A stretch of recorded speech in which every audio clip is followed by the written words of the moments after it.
Barry, previously you filled in a program design questionnaire for me where I learned a little bit more about you. PDQ. PDQ, that's correct. That's what we call it. So after retiring from the mining industry, you and your wife now travel the world caring for other people's animals and looking after their houses. Yep. Tell me a little bit more about this.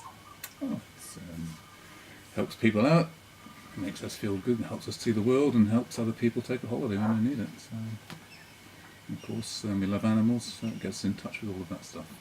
Sounds like a win-win situation. It is very much a win-win situation. And you're a keen photographer. Any particular subject? Oh, I try and photograph most things. I don't like photographing babies or weddings. Apart from that, everything else is fair game. Fair enough. And tell me, how do you manage to stay fit and healthy leading this type of lifestyle? Dedication to the cause. What do you mean by that? Let's get a little bit more specific. Now, have you ever had, or have you had a general medical checkup in the last 6 months? Yes, a few months ago I had a blood test and got the all clear on pretty well everything. So you're fit and healthy. As far as I know, unless you know something I don't. Okay. Have you ever been told by your doctor to avoid any type of exercise? Oh yeah, several years ago I popped a cartilage playing squash and the doctor said no more of that stuff. I can run in a straight line, but watch out for the impact. And ever since then I've been very wary about my knees. Okay. And since then I believe you've taken up ergo rowing. Yeah, well that's low impact and very high resistance cardio. It's pretty good. It's probably the best all-round exercise you can get in the gym. You should try it. I will sometime.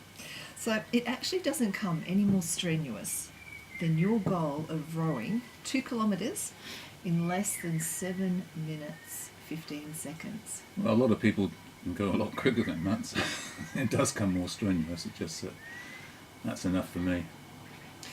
And that's where I come in. So your expectations of me as your personal trainer is that I need to design a rowing specific program for you. But most importantly, I have to make sure that you have adequate rest and recovery in your program. Oh, well, I can do the rest part quite well. I'm sure you can. And carb loading and rest I can do. Okay, so rowing, is that because of the damaged knee cartilage and also the rotator cuff we talked about earlier? Rowing to me is just the best form of cardio I can do because cycling hurts my knee. Running, I don't like running on treadmills, so I can run on the flat outside, but there's not much left apart from that. So I use sometimes the stepper, but the rowing gives me a good all body workout. Mm-hmm. So you can hardly call yourself sedentary, can you? Don't know what it means. It's not a geological term. So, given the fact that you work out 3 times a week in the gym, so you've got your rowing routine following up by a heavy weights session, and then you've got your work around home with animals and also you've got home maintenance, how would you describe your level of activity? Oh, I'm pretty active. Yeah, I think I'm more active than most, particularly my age group, yeah. So a moderate level activity, do you think, would be representative? Yeah, moderate to high, depending on exactly where we are and what we're up to, yeah. Okay, excellent. So, getting back to sort of the more medical type stuff, do you have a family history of heart disease at all? No. No. Do you drink alcohol? Oh, occasionally. Occasionally. And what do we mean by occasionally? Oh, no more than 7 days a week. Probably a couple of days a week. I have 3 or 4 AFDs, alcohol-free days a week. Mm-hmm. Okay. But I like to drink wine and a few beers every now and then. Okay, so what, 2-3 times a week? Yeah, it's nothing consistent. Depends on where I am and who I'm with, and yeah, that sort of thing. Social drinker. So when you're social drinking, how many wines would you have? How many beers would you have? 3 or 4 perhaps. Okay, so 3 or 4 glasses of wine. Mm-hmm. Or beers, depending on what we're up to. This is wine or beer. Okie doke. Are you a smoker? No. Have you ever been a smoker? Nope. No. Mm-hmm. Unless you count the university days. I didn't inhale. Okay. What best describes your weight history for the last 12 months? Are you stable? Fluctuating? increasing or decreasing? Oh, pretty stable. I've been more or less the same weight for the last 30, 40 years almost. Yeah. That's not a bad effort. Give or take 1 or 2 kilos, it's within that range. Okay, we'll put you down as definitely stable then. Do you have any current injuries? Well, I've got the rotator cuff problem that you told you about, and my knees, of course, are a constant sort of enjoyment for me. Apart from that, no. So on just the ongoing management of the Yeah, knee that's and the right. shoulder. Associated with too much of the wrong sports when I was younger. How about tea or coffee? Do you drink it regularly? Oh yes, yeah. Very much so. I drink a lot of tea and coffee, probably too much. But So how many cups per day? of what? How many cups of tea? How many cups Tea. of coffee? I start off the morning with a couple of cups of green tea and a couple of cups in the afternoon of oolong, and then a herbal tea before I go to bed. And coffee? A couple of cups mid-morning to lunchtime. And what sort of coffee are we talking about here? Milky coffees, black Well, coffees? no, black coffee, don't like milk at all. Black In coffees. drinks. How many shots in each coffee? 2. 2? It's a nice strong coffee. Well, not overly strong, but there's no sense in drinking dirty water. Okay, so how do you balance that? How much water do you drink a day? Oh, a litre and a half maybe, depending on the weather. Yeah, really how thirsty I am, how much I'm sweating and stuff like that. Okay. Let's talk about your diet. Assume you're not on the road. It's an average sort of day. You're not travelling to a new house sit. What do you typically eat in a day? 3 meals. And what do you eat for each of those 3 meals? Okay. Let's break it down. Breakfast is generally eggs. I can't really visualise a breakfast without eggs. Eggs on toast with smoked salmon, spinach, mushrooms, that sort of stuff, a bit of goat's cheese. And how many eggs are we talking here? 2. 2 eggs? How do you like them? Poached. Poached. And what sort of bread do you typically eat? I generally go for healthier sorts of bread, depending on what I can buy, multigrain type stuff, but just recently I'm trying a sourdough with jalapenos in it. It's rather nice. You should try it. Bit of bite to it? Oh yeah, a bit of a nip. It's good. Good.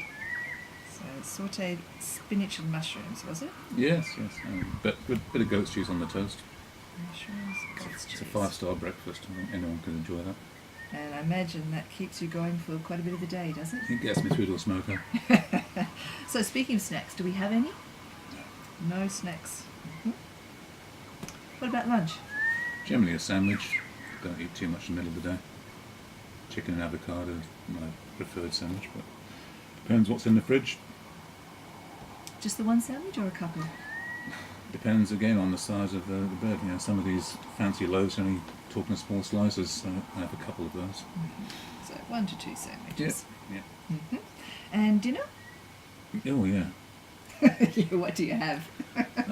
What do you partake in? Well, red meat, well, maybe no more than twice a week for red meat. I don't eat too much red meat, but a lot of fish, salmon and white fish. With veggies, potatoes, that sort of stuff. What sort of vegetables predominantly? Zucchini, broccoli, cauliflower. Green veggies, can we say? Yeah, green veggies. I like, just recently my wife bought this chicken air fry. It's good. So, I've heard good things about them. it's good. That's the way to eat potatoes now, so we have them every day. Okay. Now, we've talked about tea and coffee, we've talked about alcohol. So, what we're going to do is I'm going to go away, analyse all this information, and get back to you to show you how we can best improve your health and reach your goals using the Australian Dietary Guidelines. I've got to eat them, haven't I? We'll adjourn shortly. Okay. All right. That's it, is it? See you when you come back. Yes. Okay, welcome back, Barry. Thanks for coming along again. Oh, thank you for having me. You're at my place. I am. Now, given the diet that we discussed in our last meeting, I've actually broken it down into the number of serves that you will get for each of the main 5 food groups. So before we get more into that, I'd just like to tell you what the 5 food groups are and what a serve of each one would be, so you've got some idea of what you're eating.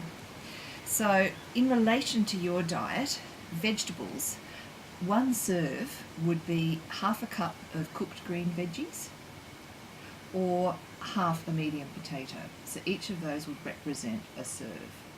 Okay, and we'll go into how much is recommended shortly. Fruit, seems like you're a bit big on berries, so 150 grams is a serve of berries. Along the same lines, a slice of bread is representative of 1 serve of grains.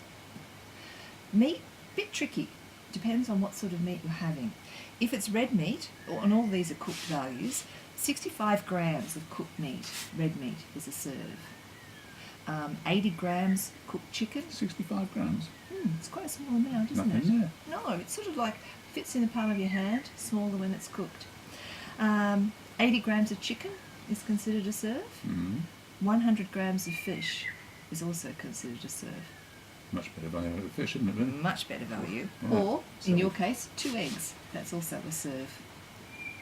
Now, dairy, 200 grams of yogurt, 40 grams of hard cheese are both considered to be a serve. And then we have discretionary things. Things like 20 grams of coconut oil, a glass of wine is considered a serve, or a regular pint of beer is also a serve. So getting back to your diet, what we came in with is 8 serves of veggies, just over 2 serves of fruit, 6 serves of grains, 6 serves of meat, 1.5 serves of dairy, and 3 serves of fats, oil, or discretionary choices. Now, according to the Eat for Health nutrition calculators, for a man your age, you should actually be consuming 5.5 serves of veggies, 2 serves of fruit, 6 serves of grain, 2.5 serves of meat, 2.5 serves of dairy, and 0 to 3 discretionary or fats and oil choices. So, according to this, less veggies, less meat, a little more dairy. Now, this is the basic. I'm not sure I like that. Well, this is the basic foundation serves. Now, we have to take into account that you're quite tall. You're over 1.95 m. Ex-basketball player, I believe. And rugby. And rugby. All the stuff that's bad for your knees. Now, if we combine that with a moderate level of activity, we actually have some extra kilojoules that we can add into your diet. Something to play with. That's more wine, is it? No, it's not more wine. We'll talk about that later on as well.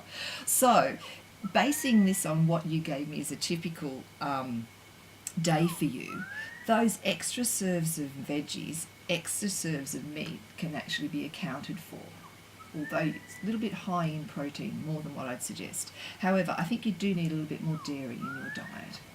So yogurt at night, possibly, a bit of cheese, extra cheese on those sandwiches. Well, I do like yogurt and berries. It's nice. It's one of the nicest things to eat. Dessert-wise. Possibly include something like that would be great. So your diet's pretty good. However, I think we need to do something about the level of caffeine in your diet. Level of caffeine? Yeah, 4 to 5 cups of tea and coffee, possibly more, during the day. And you tell me you're having trouble sleeping at night or staying asleep at night. Have you thought about maybe swapping the green tea in the morning for some hot water and lemon juice? I thought about it briefly, but it's not nearly as nice. It's not as palatable, no, but it may be a little bit more healthy, a better way to start the day. And maybe some of those green teas you can also swap for herbal infusions or even some water, God forbid. I do drink water. Maybe a bit more wouldn't go astray?